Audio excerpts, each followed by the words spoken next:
programa ay rated SPG.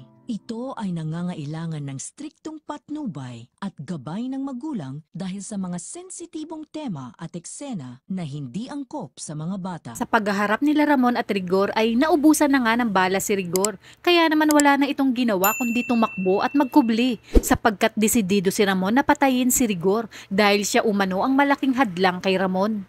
Hanggang sa wala nang matakbuhan pa si Rigor.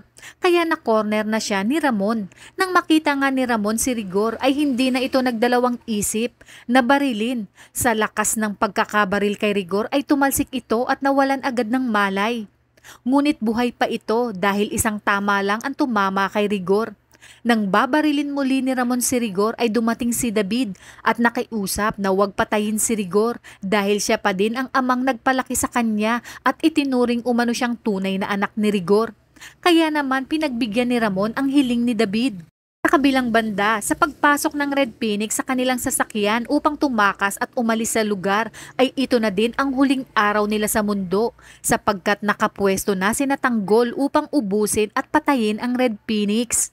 Hindi na nga nagdalawang isip si Tanggol at agad na inubos ang Red Phoenix. Tuwang-tuwa naman sila Espinas dahil nagawang tapusin ni Tanggol ang buong Red Phoenix.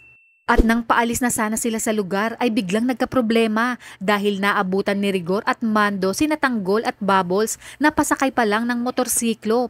Paalis sa lugar. Kaya naman kailangan ng lumabas nila Espinas upang hindi tuluyang mahuli nila Rigor sina Bubbles at Tanggol.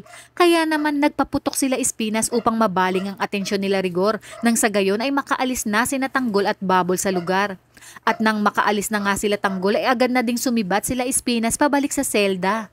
Ngunit sa kanilang pagdating sa selda ay galit na galit itong si Espinas dahil hindi bumalik ng selda sina Tanggol at Bubbles. Kaya pinag-initan ni Espinas ang mga kaibigan ni Tanggol dahil paniguradong tumakas na umano si Tanggol.